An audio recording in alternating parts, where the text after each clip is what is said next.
Thalassery the ടെലിറ്റേറിയൻസ് സംഘടിപ്പിച്ച award ദാന ചടങ്ങിൽ SI അശ്വതിയുടെ പ്രസംഗം സമൂഹ മാധ്യമങ്ങളിൽ വൈറലാവുന്നു. അപ്പം തലശ്ശേരി സംബന്ധിച്ച് ആകെ ഒരു ചെറിയ സ്ഥലമാണ്. നമ്മളൊരു മുനിസിപ്പാലിറ്റി മാത്രമാണ് നമ്മുടെ തലശ്ശേരി സ്റ്റേഷന്റെ ലിമിറ്റ്. അതുകൊണ്ട് തന്നെ ഈ ഒരു 11 മാസക്കാലം ഞാൻ വന്നിട്ട് 11 മാസമായി. 11 മാസക്കാലത്ത് പഞ്ചായത്ത് ഇലക്ഷൻ കഴിഞ്ഞു, നമ്മുടെ നിയമസഭ ഇലക്ഷൻ കഴിഞ്ഞു. നിങ്ങൾക്ക് തന്നെ അറിയാം, പെട്രോളിങ് അത് ഇത് പറഞ്ഞിട്ട് ഈ പറയുന്ന പലരെയും ഞാൻ പലതവണ കണ്ടിട്ടുണ്ട്.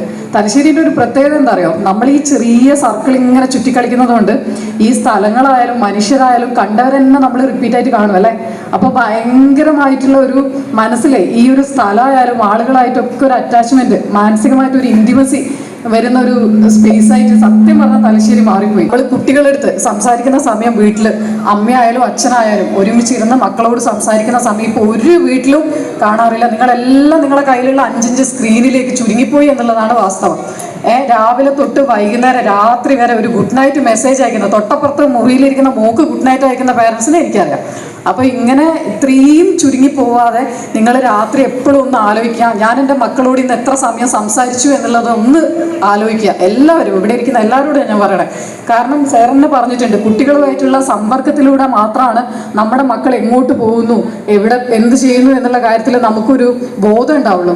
അതിന് ഏറ്റവും വലിയ എക്സാമ്പിൾ ഞാൻ പറഞ്ഞുതരാം. ഞങ്ങൾ പട്രോളിങ്ങിന് നൈറ്റ് ഡ്യൂട്ടി ഉള്ള സമയത്ത്, നൈറ്റ് മിക്കവാറും ഞങ്ങൾ എന്തായാലും ഈ ആഴ്ചയിൽ ഒരിക്കലും നൈറ്റ് ഡ്യൂട്ടി വരും. നൈറ്റ് ഡ്യൂട്ടി വരുന്ന സമയത്ത് ഞാൻ നമ്മളെ ചായ കുടിക്കാനും ടർഫിലൊക്കെ ആയിട്ട് കുട്ടികളൊക്കെ കാണുമല്ലോ.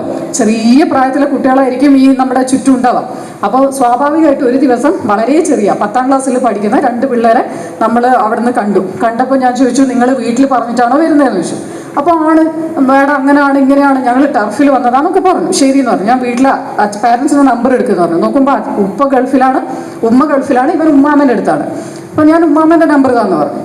വിട്ട് അങ്ങനെ ഉമ്മാമനെ വിളിച്ചു. ഉമ്മാമനോട് ചോദിച്ചു, മോനെ ഇവിടെ ഉമ്മാമെന്ന് വെച്ചു. ഇവർ പേടിച്ചു കേട്ടോ. അപ്പം ഞാൻ വളരെ നല്ലോണം ചോദിച്ചു. അപ്പം എന്നോട് പറയാം, ഓനപ്പുറത്തെ റൂമിലുണ്ട്. ഞാൻ പറഞ്ഞു, നിങ്ങളൊന്ന് പോയി നോക്കുമോ എന്ന് ചോദിച്ചു. അപ്പം നോക്കുമ്പോൾ, അയ്യോ എൻ്റെ ഉമ്മ എൻ്റെ മോനയുടെ. ഞാൻ പറഞ്ഞു, മോ പേടിക്കേണ്ട, മോനയുടെ ഉണ്ട്, സുഖമായിട്ട് നിൽക്കുന്നുണ്ട് പറഞ്ഞു. ഇതാണ് ഇപ്പോഴത്തെ അവസ്ഥ. അപ്പം നിങ്ങൾ ആലോചിക്കേണ്ടത്, രാത്രി നിങ്ങളെല്ലാം കിടന്നുറങ്ങുമ്പോൾ അപ്പുറത്തെ റൂമിൽ മക്കൾ ഉണ്ടോ എന്നുള്ളതെന്ന് ആലോചിക്കുക, ഒന്ന് ഉറപ്പ് വരുത്തുക. അപ്പം പറഞ്ഞു വരുന്നത് ഇത് തമാശയല്ല, ഞാൻ വളരെ കാര്യം പറഞ്ഞ ഇത്. ഈ പബ്ലിക് സ്പേസിലിരുന്ന് ഇവർ പുകവലിക്കുന്നുണ്ട്, ബിയർ കുടിക്കുന്നുണ്ട്. അപ്പോൾ ഇതൊക്കെ നമ്മൾ കുട്ടികളെ എന്താണെന്നല്ല, നമ്മൾ വീട്ടിലുള്ള നിങ്ങളെ ഒരു സമ്പർക്കത്തിൻ്റെ കുഴപ്പമായിട്ട് എനിക്ക് ഫീൽ ചെയ്യാറുണ്ട് പലപ്പോഴും. പിന്നെ ഞാൻ എപ്പോഴും പറയുന്ന ഒരു കാര്യമാണ്, സ്കൂളിൽ വിട്ട് വരുന്ന മക്കളുടെ ബാഗ് പരിശോധിക്കുന്ന കാര്യമൊക്കെ. നിങ്ങൾ അവരെ ഇൻസൾട്ട് ചെയ്യാൻ വേണ്ടിയിട്ടല്ല ഞാൻ പറയുന്നത്. എന്തായാലും നിങ്ങൾ അവരുടെ കുട്ടികളുടെ പാരൻസിൻ്റെ അടുത്തൊക്കെ ഒന്ന് മീൻസ് ടീച്ചേഴ്സിൻ്റെ അടുത്തൊക്കെ മാസത്തിൽ ഒരിക്കലെങ്കിലും നിങ്ങൾ ടീച്ചറെ ഒന്ന് വിളിക്കുക. കുട്ടികൾ കൃത്യസമയത്ത് സ്കൂളിൽ വരുന്നുണ്ടോ, പോകുന്നുണ്ടോ, ട്യൂഷന് പോകുന്നുണ്ടെങ്കിൽ ട്യൂഷൻ ക്ലാസ്സിൽ എത്തുന്നുണ്ടോ ഇല്ലയോ എന്നുള്ള കാര്യമൊക്കെ ഒന്ന് നോക്കുക. ഇപ്പം നല്ല മാർക്ക് വാങ്ങി എൻ്റെ മുന്നിൽ ഇരിക്കുന്ന കുട്ടികളുണ്ട്. അവർക്കൊക്കെ എല്ലാവിധ ആശംസകളും ഞാൻ അറിയിക്കുകയാണ്. പിന്നെ നിങ്ങളോടൊക്കെ എനിക്ക് പറയാനുള്ളത് പെൺകുട്ടികളെ സംബന്ധിച്ചിട്ട് വിദ്യാഭ്യാസമാണ് അവരുടെ ഏറ്റവും വലിയ ധനം. ദയവേത് 18 വയസ്സിൽ എൻ്റെ മോന് ഏറ്റവും നല്ല പുയ്യാപ്പളനെ കിട്ടട്ടെ എന്നല്ല വിചാരിക്കേണ്ടത്, എൻ്റെ മോക്ക് ഏറ്റവും നല്ല വിദ്യാഭ്യാസം കൊടുക്കുക എന്നുള്ളതാണ് നിങ്ങൾ ചിന്തിക്കേണ്ടത്. അതിന് ഏറ്റവും എക്സാമ്പിളാണ് നമ്മളൊക്കെ. ഞാനിപ്പം പറഞ്ഞു, ഞാൻ ട്രാൻസ്ഫർ ആവാണ്, പക്ഷേ ഞാൻ ഒരു പി ജിയും കൂടെ എടുക്കാൻ വേണ്ടി പോവാണ്. MSc ഫോറൻസിക് സയൻസിന് വേണ്ടി അഡ്മിഷൻ ആക്കിയിട്ട് ഞാൻ പോവാണ്. അത് പഠനം എന്ന് പറയുന്നത് 10-35 വയസ്സായുള്ള എനിക്ക് പറ്റുമെങ്കിൽ ഇവിടെ ഇരിക്കുന്ന എല്ലാ മക്കളും, അതായത് നമ്മുടെ പഠനം എന്ന് പറയുന്നത് ഒരിക്കലും നിൽക്കുന്ന ഒന്നല്ല, അത് കണ്ടിന്യൂസ് ആയിട്ട് നിങ്ങൾ ചെയ്യേണ്ടത്. നിങ്ങൾ അതിന് പ്രോത്സാഹിപ്പിക്കുക. മക്കൾക്കൊക്കെ തെറ്റ് പറ്റും. ഇപ്പോൾ ഒരു ചെക്കനെ കണ്ട് പ്രേമിച്ച് കഴിയുമ്പോഴത്തേക്ക് മക്കളെ പഠനം നിർത്തുന്ന ഒരുപാട് പാരൻസ് ഞാൻ കാണുന്നുണ്ട്. ഒരുപാട് പരാതികൾ വരുന്നുണ്ട് സ്റ്റേഷനിൽ. ഞാനിപ്പം ഏറ്റവും ലേറ്റസ്റ്റ് ആയിട്ട് ഇന്നലെ തന്നെ ഒരു കാര്യം പറയാം. ഞാൻ ഒരു കേസിൻ്റെ കാര്യം പറഞ്ഞല്ലോ, അത് കഴിഞ്ഞപ്പോൾ തന്നെ നമുക്കൊരു പെറ്റീഷൻ വന്നിട്ടുണ്ടായിരുന്നു. അതായത് ഒരു കുട്ടി നഴ്സിങ്ങിന് ഉടുപ്പിയിൽ പഠിക്കുകയാണ്.